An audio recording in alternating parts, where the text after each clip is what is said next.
Madame, monsieur, bienvenue à la rétrospective de l'actualité de la semaine, telle que traitée par la rédaction centrale des Vision 4 Télévision. Aujourd'hui, la réco s'intéresse aux technologies de l'information et de la communication avec pour prétexte la descente de l'Institut africain d'informatique dans la région de l'Est, qui avec son désormais partenaire, le Club 2.0 Est, qui a à sa tête le ministre Joseph Lé, directeur adjoint du cabinet civil à la présidence de la République du Cameroun. Nous allons faire le bilan de cette descente de 4 jours, un périple, un véritable périple au cours duquel les étudiants, les apprenants ont pu avoir leur parchemin de formation. Nous allons rappeler que le Club 2.0 Est envisage désormais former 20 000 personnes dans la région de l'Est, non plus 10 000, mais 20 000 personnes. Excellence, nous vous recevons au cours de cette émission. Merci déjà de nous recevoir ici à Bagofit, votre village natal. Merci d'accepter l'invitation de Vision 4. C'est moi qui vous remercie, Monsieur Zanga. Et Vision 4 de venir jusqu'à l'Est, de venir à Bagofit, d'avoir accepté de nous accompagner au cours de ce périple. Ça a été un plaisir d'être avec vous à Yokadouma, à Batouri, à Bertois et à Bomba où nous venons de clôturer ce périple. Donc, bienvenue à l'Est. Merci pour tout votre accompagnement. Merci à vous, Excellence. Nous allons donc vous poser cette question. Globalement, 4 jours de dimanche à jeudi. Nous sommes aujourd'hui jeudi. Nous tenons donc cette émission ici, chez vous. Au terme de ce périple, comme vous le disiez tout à l'heure, le bilan qu'on peut faire de cette tournée, c'est quoi? Du Club 2.0 Est, en partenariat avec l'IAI. Oui, le bilan, c'est un certain nombre d'images fortes. Images d'un engouement formidable. Non seulement des apprenants qui devaient recevoir leur parchemin, leurs attestations, mais aussi engouement des populations en général. Que ce soit à Yokadouma, où nous avons commencé, que ce soit à Batouri, à Bertois ou à Bomban, je crois pouvoir dire que j'ai été le premier à être surpris par cet engouement, qui montre au moins deux choses. D'abord, qu'il y a un besoin d'apprentissage, apprentissage des TIC. Ensuite, que les populations adhèrent effectivement et massivement à la politique définie par son Excellence, Monsieur le Président de la République. Car souvenez-vous, c'est au cours de son message à la jeunesse, le 10 février 2016, qu'il avait demandé aux élites, à toutes les forces vives de la nation, d'aider leurs jeunes frères et sœurs à apprendre les technologies de l'information et de la communication, de les aider à s'arrimer à l'économie numérique, ce phénomène, avait-il dit, qui domine le monde aujourd'hui.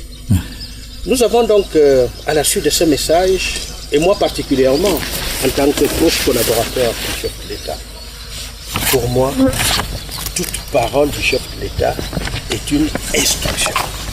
Et chaque instruction doit être appliquée. Après donc réflexion, je me suis dit, mais comment on peut faire pour rendre ça concret chez moi à l'Est? Parce que je sais qu'il y a des zones reculées, il y a des longues distances, parfois difficiles d'accès. Comment on peut faire pour que à Yokadouma, à Mulundu, à Ngoïla, à Somalomo, Messamena, Lomé, et Doumé, Ngelemenduka, un peu partout, à Bertois, à Batouri, à Garouaboulaye, et un peu partout, on essaye d'amener les gens à comprendre ce que le chef de l'État vous dit et l'importance qu'il accorde à ce secteur d'activité. Après, dans cette réflexion, je me suis tourné vers une structure qui, pour moi, était évidemment la seule et la bonne qui pouvait aider à faire cela. Cette structure, c'est le Centre d'excellence technologique Paul Biya, IAI Cameroun, que dirige Armand-Claude Apanda. Parce que là-bas, il y a l'expertise, mais il y a aussi l'outil de formation. On a commencé en septembre 2016 à Bertois avec une première cuvée de 700 apprenants qui ont eu leurs attestations. Ensuite, cette fois-ci, on est venu pour remettre des attestations à plus de 3500 apprenants. Donc, grand engouement de la part des apprenants, mais aussi grand engouement de la part des populations qui adhèrent à cette politique, qui se disent que oui, même nous ici à l'Est, au fin fond du Cameroun, nous ne sommes pas oubliés par ce que fait ou ce que dit notre président. Donc, c'est ça qui m'a semblé être la modeste contribution que chacun de nous doit porter à ce que dit et à ce que veut notre chef. Oui, Excellence. Alors, vous passez le Club 2.0S, c'est dans un premier temps fixé pour objectif de former 10 000 jeunes, 10 000 personnes dans la région de l'Est. Aujourd'hui, cette formation passe de 10 000 à 20 000. Pourquoi cette mutation? Oui, la mutation, c'est lorsque nous arrivons à Bertois, après Yokadouma et Batouri, et que nous constatons cet engouement. On se dit, mais l'objectif de 10 000 là, on va l'atteindre, et assez rapidement. Et ensuite, nous constatons qu'il y a une cible très importante qui risque d'être oubliée. C'est les élèves. Les élèves. Et comme nous avons été accompagnés dans ce périple par le délégué régional du ministère des enseignements secondaires, qui lui-même représentait sa hiérarchie au cours de cette tournée, parce que dans le cadre d'une convention entre l'IAI et le MINESEC, l'IAI doit former les élèves ou étudiants des ENIEJ à l'apprentissage de l'outil technologique, de l'informatique et tout. Après un certain nombre d'échanges avec ces délégués, je me suis rendu compte qu'il est possible qu'on oublie cette cible importante, qu'est la jeunesse. Or, nous savons que les plus grands consommateurs, les plus grands utilisateurs des réseaux sociaux, ce sont ces jeunes-là, c'est nos enfants à la maison. Après le biberon, peut-être que l'autre outil auquel ils se familiarisent très rapidement, c'est le téléphone. Et dans le téléphone, comme tous ces téléphones-là sont Android, ou bien les Apple et autres, alors là-dedans, ils vont facilement dans Internet. Dans Internet, vous trouvez donc les réseaux sociaux, et dans les réseaux sociaux, vous trouvez de tout aujourd'hui. Ceux qui ont inventé les réseaux sociaux, j'imagine qu'ils ne savaient même pas, ils n'ont jamais pensé que vraiment ça allait devenir un fou tout comme ça. Ils avaient certainement un objectif précis, participer, contribuer au développement du monde de façon positive. Mais on voit tout ce qu'il y a là-dedans. Et nos jeunes enfants sont les plus exposés à toutes les dérives qu'on voit dans les réseaux sociaux. Du sang, du sexe et toutes sortes d'insanités. On filme tout maintenant, on met dans les réseaux sociaux. Vous avez dû apprendre d'ailleurs que le ministre des enseignements secondaires et son homologue des affaires sociales ont lancé une campagne pour, n'est-ce pas, éduquer la jeunesse scolaire, pour leur apprendre à utiliser les réseaux sociaux pour éviter toutes sortes de dérives qu'il y a là-dedans. Vous avez également suivi tout récemment à Boïa, dans le sud-ouest, la folle rumeur qui a créé la panique dans les écoles. Parce que dans les réseaux sociaux, on a ventilé un message, un fake news comme on appelle. On aurait pu vivre une catastrophe. Parce que lorsqu'il y a panique comme ça, les enfants ils vont dans tous les sens. Certains peuvent piétiner d'autres.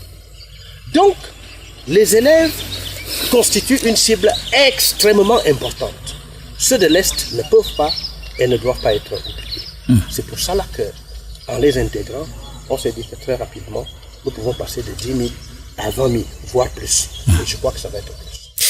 Alors, c'est la première halte que nous allons faire dans cette émission. Nous allons prendre d'abord cet élément qui revient justement sur les moments forts de votre tournée. C'était du côté de Yokadouma, avec cette forte mobilisation des groupes de danse, des autorités de la municipalité et même des populations lambda du département de la Bumba Ngoko. Nous revenons juste après cet élément. L'élite de la région de l'Est à travers son programme Club 2.0 Est entend outiller les populations de ces 4 départements en TIC. Le programme Club 2.0 Est se greffe à l'opération MIGEF 2035 de l'IAI Cameroun. Après une première vague de 700 jeunes formés à Bertois en septembre 2016, une cuvée de plus de 3000 vient d'être formée, dont 318 ici dans la Bumba Ngoko à Yokadouma. Je suis fière, contente d'avoir reçu ce diplôme d'une enseignante. Je vais continuer dans cette langue à former les enfants dans les TIC. Monsieur Armand Djodom Claude qui a voulu que la Bouba-Ngoko ne soit pas en arrière par rapport à d'autres départements.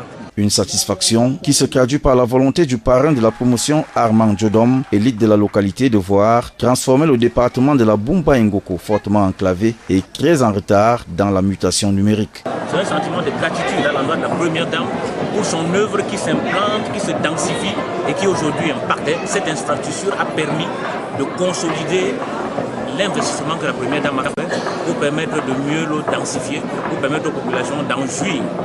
Donc aujourd'hui, c'est des populations mieux formées, c'est des populations mieux aptes à toucher à l'outil informatique, c'est des populations mieux aptes à changer leur environnement qui viennent de recevoir les diplômes. L'opération MIGEF 2035 et son partenaire Club 2.0 Est assurent pour ainsi dire la volonté du chef de l'État à arrimer toutes les couches sociales à la modernité. Un bel exemple que des partenaires étrangers sont venus découvrir. Ce qui est formidable, c'est de voir combien cette action, la MIGEF, est soutenue par les autorités d'ici, dont Monsieur le ministre Joseph Lee, Monsieur Armand Claude Abanda et tous les officiels que j'ai trouvés ici.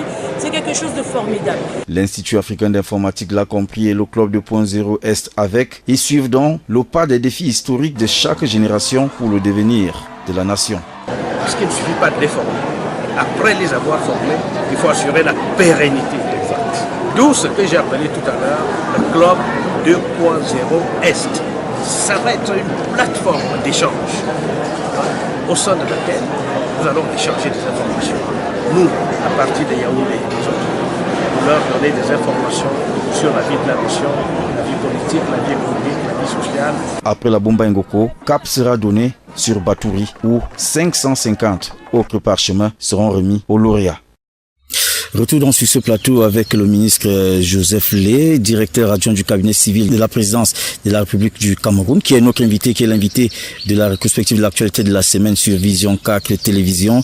Alors, Excellence, aujourd'hui donc, quels peuvent être les grands enjeux de votre projet, du projet Club 2.0 Est? Merci de me donner l'opportunité de parler du Club 2.0 Est. Le Club 2.0 Est se propose de mettre sur pied, et c'est même déjà en cours, de mettre donc sur pied une plateforme d'échange entre nous qui sommes là où nous sommes et la base.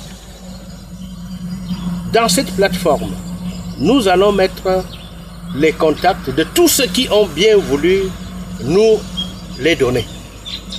Les numéros de téléphone, les adresses e-mail et même WhatsApp et autres, de telle sorte que chaque fois qu'il y a une information utile, ça peut être un avis de concours, ça peut être les prix des denrées de première nécessité et même les prix des produits de base, cacao, café, manioc, concombre et autres.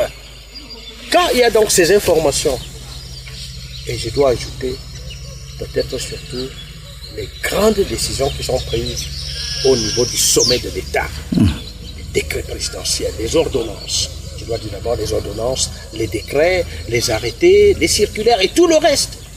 Ces grandes décisions qui concernent la vie de la nation, qui sont prises par le chef de l'État. Mais les gens qui sont à Mulundu ou à Ngoïla, il leur faut beaucoup de temps pour être informés de ces décisions. Ça peut être les lois qui sont votées à l'Assemblée nationale. Ça peut et ça va aussi être les discours, les messages du chef de l'État à la nation ou à la jeunesse. C'est deux grands rendez-vous de l'année et peut-être d'autres.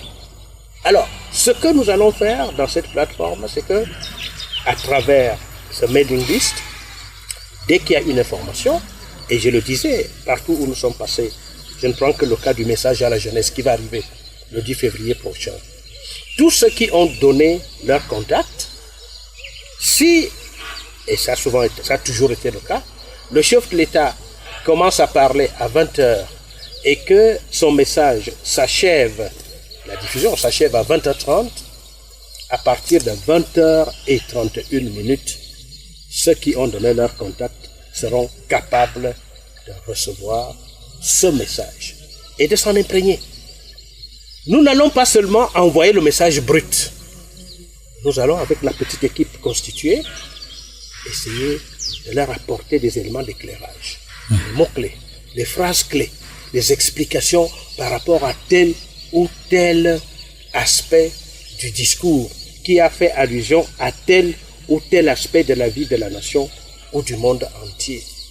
C'est ça qui va leur faire comprendre davantage là où le gouvernement va nous mener. Et je crois que avec cette bonne compréhension, les choses peuvent et vont changer davantage. Les enfants et même les adultes vont cesser d'être inondés par des rumeurs, par des fausses nouvelles qui viennent d'un peu partout. Il ne faut pas que nous laissions ces esprits malveillants occuper seuls cet espace, parce que c'est un espace ouvert. Il est grandement ouvert. Tout le monde vient là et met tout. Donc, si on laisse continuer ça comme ça, c'est sûr notre société va aller à la dérive. Et je vois depuis 48 ou 72 heures un message qui circule, un message très intéressant, où nous sommes tous mis en garde par ce qui arrive dans les réseaux sociaux. Les images des morts, les images des accidents, des catastrophes par-ci, par-là, les images des injures, tel a tué sa fiancée parce qu'elle a voulu le quitter, tel a... bref, oh, c'est devenu un faux tout. Ça, c'est un danger. Il faut rapidement arrêter ça. Bon, peut-être pas arrêter parce qu'on ne va pas les empêcher de continuer, mais il faut essayer d'équilibrer. Il faut essayer d'équilibrer les choses en mettant aussi la bonne information et surtout en expliquant. Et donc c'est pour ça qu'on s'est dit qu'il faut s'intéresser à la jeunesse pour leur dire voici ce qui est bon et voici ce qui n'est pas bon. Excellence, lorsqu'on regarde de prime abord, on se dit que le club 2.0 Est n'appartient qu'aux élites qui veulent former la jeunesse, mais peut-être faudrait-il dire à la population de l'Est si le club 2.0 Est est ouvert aux Camerounais lambda ou alors à toute la population de la région de l'Est, même aux populations rurales. Oui, oui. J'ai souvent pris l'exemple du paysan qui était mon père. Il était cultivateur, planteur de cacao. Un jour, nous allons au marché, après avoir travaillé dur toute l'année, parce que pendant les vacances, c'était notre principale occupation. Aller au champ avec mon père, travailler, récolter le cacao. Oh, c'était un planteur vraiment à son époque moderne et même modèle. Il savait comment on fermente le cacao. Il savait comment on sèche le cacao pour avoir, à l'époque, il y avait grade 1, grade 2 et puis hors standard. Il savait tout ça. Donc, cette année-là, on produit 10 sacs de cacao. On va au marché. Un bon monsieur, acheteur, décide souverainement que notre cacao, que nous, on croyait être de meilleure qualité, c'est-à-dire grade 1, le monsieur décide que c'est hors standard. À l'époque, le kilo de cacao coûtait 250 francs. Sur les 10 sacs, parce que le sac faisait à peu près vous rapporter à peu près 30 ou 40 000 francs, on aurait pu peut-être avoir quand même de quoi subvenir aux besoins de la famille. Parce que ce que mon père faisait, c'était qu'après avoir vendu le cacao, il achète un petit fût de 200 litres de pétrole, il achète les allumettes et un certain nombre d'autres choses, hein, pour que la famille puisse tenir pendant un certain temps. Mais cette année-là, ça a été un deuil dans la famille. Parce que au lieu de 250 francs, le cacao a été acheté à 50 francs le kilo. À 50 francs. Donc, tous les plans qui avaient été vraiment mis sur pied par mon père tombent. Moi-même, c'était la veille de la rentrée scolaire. Je devais rentrer au lycée technique à Yaoundé. Il a fallu qu'il parcourt à peu près 25 km pour aller emprunter un peu d'argent. 20 000 francs. Et que je prenne le car pour rentrer à Yaoundé à cause d'un monsieur. Donc, Des exemples comme ça, il y en avait légion. Simplement pourquoi? Parce que les gens étaient ignorants de la réalité au niveau local, national et même international. Le bon prix du cacao, le planteur d'aujourd'hui ne doit plus l'ignorer. Le prix du café, du plantain, du manioc et tout le reste, le planteur ne doit plus l'ignorer. Et pour ne pas l'ignorer, il faut aller dans Internet. Parce que tout ça est là-dedans. Il y a des gens qui travaillent uniquement pour ça. Pour mettre les prix à la disposition du public. À l'Est, à l'instant T, on vend le kilo de cacao à tel prix. Là maintenant, quand le coxeur vient, s'il veut vous tromper, vous dites non monsieur, voici le bon prix. Et vous avez aussi la possibilité de vous regrouper en coopérative et vous devenez une force face à celui-là. Donc, je vous dis, les paysans sont concernés au premier chef par cette affaire. Le club 2.0 Est. Parce que nous allons leur permettre d'avoir ces informations. Et eux, en retour, ils ont la possibilité de nous poser des questions. Bon, telle ou telle chose. Sur la plateforme. Oui, sur la plateforme. C'est une plateforme d'échange. Ils nous posent des questions, surtout. Et nous, on essaie de leur apporter les éléments de réponse, les éclairages. Donc, personne n'est exclu. Maintenant, et je crois comprendre l'autre volet de votre question, c'est que est-ce que mes frères et sœurs élites de la région de l'Est sont également concernés par cela? Je dis oui, bien sûr, bien évidemment. Ça ne peut pas et ça ne doit pas être l'affaire de l'État. Non, c'est notre affaire à tous. Le chef de l'État a lancé un appel. Nous devons tous voir comment nous pouvons répondre à cet appel-là. J'ai peut-être eu l'idée, mais cette idée, nous pouvons et nous devons la mener ensemble. Mais on ne va pas non plus se laisser aller dans des blocages inutiles. Conditions intensives. Non, non, non. Excellence, je voudrais vous couper, puisque le temps, il se fait un peu tard. Nous étions à Yokadouma. On a vu le secrétaire général Armand Dom, qui était à vos côtés, à Bertois, malgré la maladie du conseiller spécial à la présidence Dieu Samba, qui est souffrant, à qui nous souhaitons prompt rétablissement, qui devait être là, mais qui n'a pas été là malgré indépendamment de sa volonté. Mais on n'a pas vu d'autres élites en dehors des maires de ces localités-là. On sait quand même que la région de l'Est est riche en élites. Non, ne rentrons pas dans une polémique inutile. Les élites, les fils de l'Est, suivent. Il y a ce qu'on appelle les élites intérieures et les élites extérieures. Les maires, par exemple, vous venez d'en parler, ce sont des élites. Hein? Mes autres frères croient en cela. Maintenant, c'est une question de disponibilité, les emplois de temps et tout. Je suis certain que l'adhésion, ne serait-ce qu'au départ, ne peut pas être totale. Ce n'est pas 100%. Ça fait 2 ans quand même. 2 ans, novembre 2016. Il y en a qui sont avec nous. Il y en a qui croient en ce que nous faisons. Mais je ne peux pas rêver en pensant que si nous sommes... Maintenant, ça dépend d'ailleurs de ce que vous mettez dans l'élite. Bon, si nous sommes 500 élites de l'Est, les 500 vont être là-dedans. Non, c'est pas possible.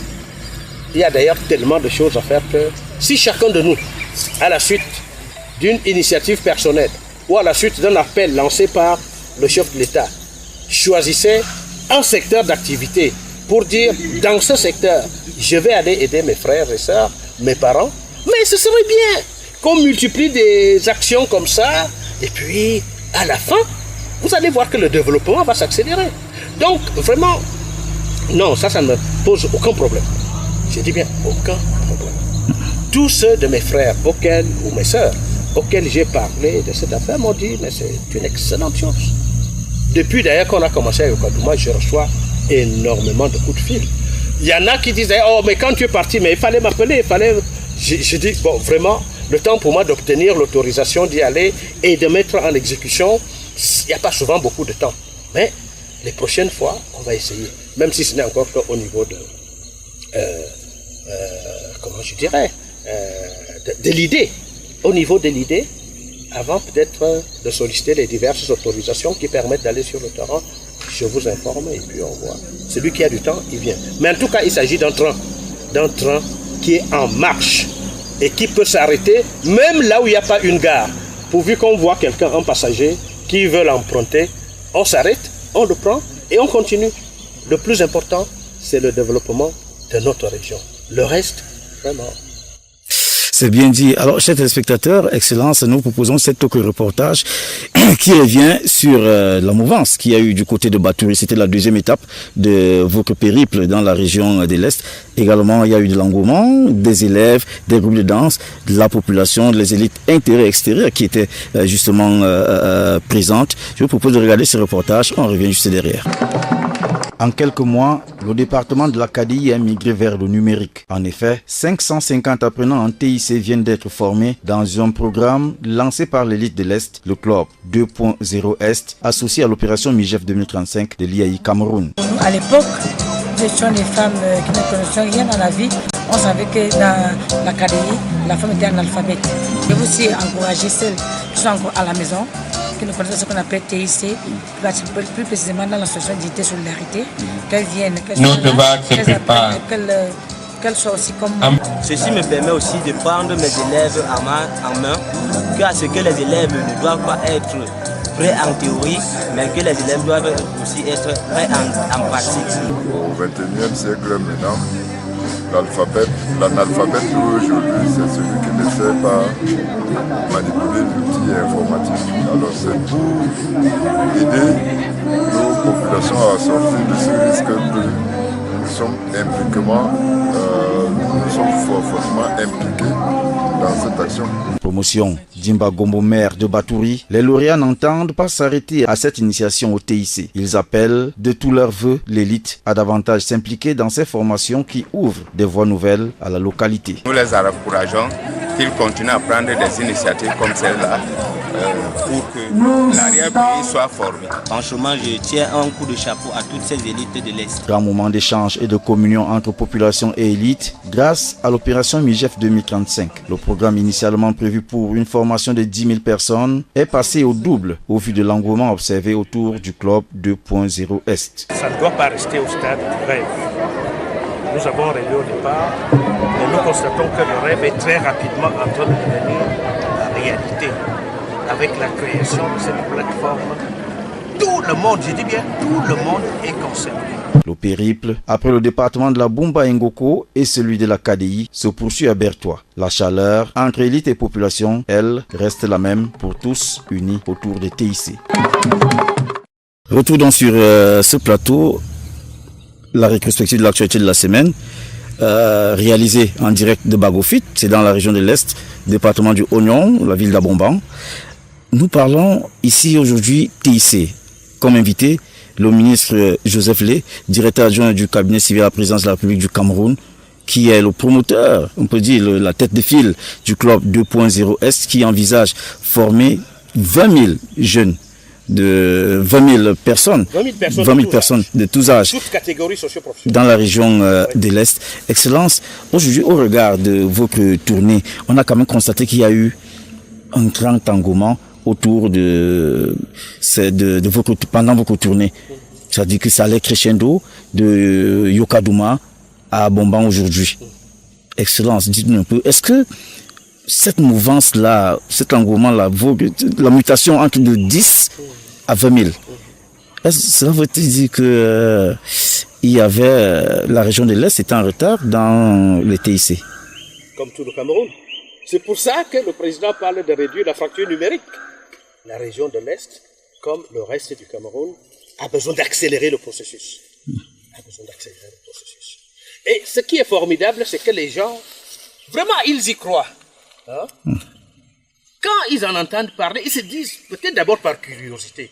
Ensuite, quand quelqu'un peut déjà allumer un ordinateur, saisir un texte, il peut déjà créer un compte Twitter ou WhatsApp, il peut déjà avoir une adresse email, il se dit, ok, mais l'affaire, si c'est la magie, mais c'est bon.